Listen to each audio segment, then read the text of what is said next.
Don't you love the taste of bacteria? If you like cheese, then you do. Cheese producers take milk from a cow, goat, sheep, camel, or any other milk-producing animal that humans can easily force into submission and squeeze milk from their private regions, and then they add in bacterial cultures and rennet to coagulate the milk. I know that sounds gross, and it is. Rennet is a set of enzymes produced in the stomachs of ruminant mammals like cows to help them break down and digest their mother's milk. So cheese isn't even vegetarian. It comes from animal stomachs. And it gets better. Since only young cows have this enzyme, most stomach-derived rennet used in cheese production comes from young, unweaned calves when they are being killed for veal.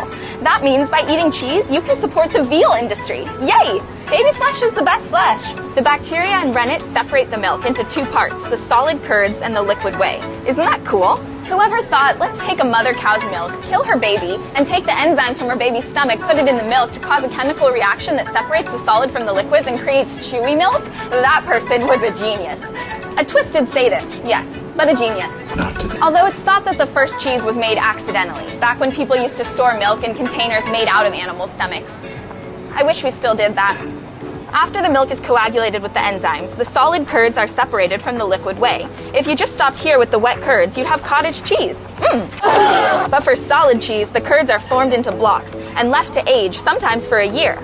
To make different kinds of cheese, different bacteria are used. Munster and other cheeses are made with Brevibacterium linens, the same bacterium that makes our feet smell stinky. I love that smell.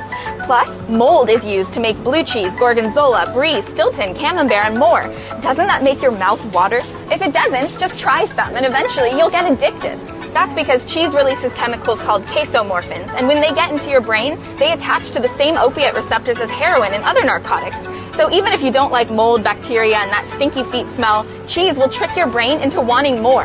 And so will the dairy industry's deceptive marketing. Companies like Land O'Lakes show you ads with happy cows in the grass instead of the real filth they're living in. They don't show you the cows being forcibly impregnated or their newborn babies being stolen and thrown into tiny hutches. Personally, I think they should, because all that cruelty just adds a richer taste.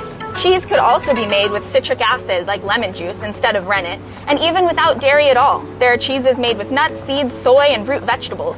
But I'll always prefer a mother cow's udder milk processed with bacteria and the stomach enzymes of her stolen babies.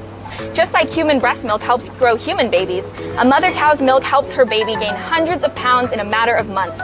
It's a rich, complex secretion, and even though we as humans don't need cow baby formula, we can do so many fun things with it. That's why we produce 20 million metric tons of cheese a year in more than 2,000 varieties.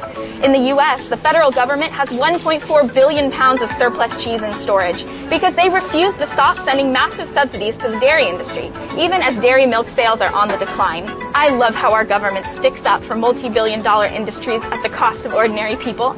Don't you? Let me know what cool, cruel products you want me to review next.